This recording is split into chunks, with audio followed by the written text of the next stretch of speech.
તો બોટાદમાં બરવાળાની ઉતાવળી નદીમાં એક છકડા ચાલક તણાયો છે। કોઝવે પરથી પસાર થતા પાણીમાં દુર્ઘટના સર્જાઈ। ભારે પ્રવાહમાં છકડો અને ચાલક ગુમ થતા શોધખોળ હાથ ધરાઈ છે। પોલીસ અને ફાયરની ટીમે રેસ્ક્યુ કામગીરી હાથ ધરી છે। બોટ મારફતે ધસમસતા પ્રવાહમાં સઘન શોધખોળ શરૂ છે। તંત્રે લોકોને કોઝવે પરથી પસાર ન થવા માટે અપીલ કરી છે। એટલે આ પ્રકારની દુર્ઘટનાઓ સર્જાતી હોય છે કારણ કે પાણીનો ફ્લો થોડો લાગે અને વાહન નીકાળવાનો પ્રયત્ન થાય।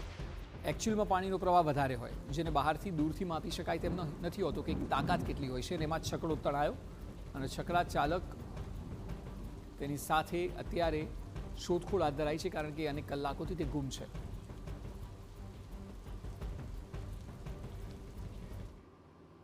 અમદાવાદ શહેર અને જિલ્લામાં સતત 2 દિવસથી વરસાદ બાદ ભારે મુશ્કેલી સર્જાઈ છે। અમદાવાદ રાજકોટ હાઈવે પર પાણી ભરાયા છે।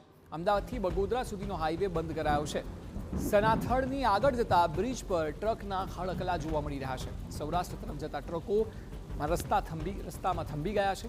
જિલ્લા પોલીસ દ્વારા લોકોને અપીલ કરવામાં આવી છે। બગોદરા કે રાજકોટ જવા માટે ધોલેરા એક્સપ્રેસ હાઈવેનો ઉપયોગ કરવાની અપીલ કરાઈ છે। આસપાસના ગામડાઓમાં પણ પાણી ભરાતા મુશ્કેલી સર્જાઈ છે। પાણી ભરાયેલા વિસ્તારોમાં આર્મી, એનડીઆરએફ, એસડીઆરએફ, જિલ્લા પોલીસ, ફાયર વિભાગ દ્વારા કામગીરી હાથ ધરાઈ છે, પરંતુ હાલ વાહનો આગળ વધી શકે તેમ નથી અને હાઈવે એટલા માટે બંધ કરવામાં આવ્યો છે। અમદાવાદ રાજકોટ હાઈવે પર પાણી ભરાયા છે। અમદાવાદથી બગોદરા સુધીનો હાઈવે બંધ કરાયો છે।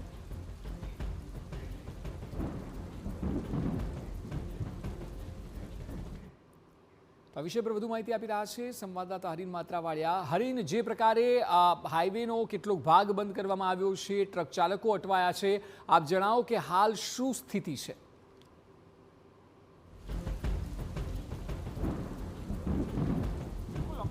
બગોદરા સુધીના રસ્તામાં પાણી ભરાઈ ચૂક્યા છે અને તેને જ કારણે હાઈવે છે તે બંધ કરવામાં આવ્યો છે। હું અત્યારે જે મટોડા છે ગામ તેની બાજુમાં ઊભો છું। આપ દ્રશ્યો જુઓ કે આ સૌરાષ્ટ્ર બાજુ જતો હાઈવે છે। અમદાવાદથી રાજકોટ સૌરાષ્ટ્રને જોડતો આ હાઈવે છે।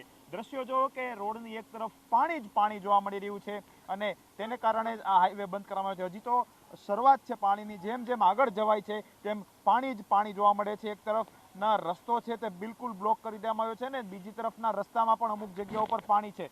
સાવચેતીના ભાગરૂપે આ હાઈવે છે અત્યારે બંધ કરી દેવામાં આવ્યો છે। લોકોને પણ અપીલ કરાઈ છે કે જેને પણ સૌરાષ્ટ્ર તરફ અથવા રાજકોટ જવું હોય તો તેઓ જે ધોલેરા એક્સપ્રેસ વે છે તેનો ઉપયોગ કરે। આપ દ્રશ્યો જુઓ કે આ હાઈવે છે અત્યારે આ જેસીબી છે કે તેના દ્વારા જે આ ડિવાઈડર છે તેને તોડવાનું કામગીરી ચાલુ છે કે જેથી કરીને સામેની બાજુ છે થોડું પાણી ગટર માર્ગે જાય તો થોડી રાહત મળી શકે, પરંતુ જે દ્રશ્યો છે તે આપ જુઓ કે કઈ પ્રમાણે અહીં હાઈવે છે ત્યાં પાણી જ પાણી જોવા મળી રહી છે। મુખ્ય માર્ગ છે સૌરાષ્ટ્રને જોડતો આ મુખ્ય માર્ગ છે અને આ મુખ્ય માર્ગ ઉપર છે પાણી જ પાણી છે તે જોવા મળે છે અને અહીં તમામ જે વાહનો છે તે થંભી ગયા છે કેમ કે કોઈ પણ જગ્યા ઉપરથી જવાય તેવી પરિસ્થિતિ નથી। રસ્તામાં અનેક કાર પણ તેમની તેમ પડેલી છે, અનેક ટ્રકો પણ અહીં ફસાયેલા છે અને હવે આ માર્ગ છે હજી પણ 1 થી 2 દિવસ સુધી આ જ પ્રમાણે સ્થિતિ રહે તેવી શક્યતાઓ છે તે સેવાઈ રહી છે। જી બિલકુલ, આભાર હરીન સમગ્ર માહિતી બદલ।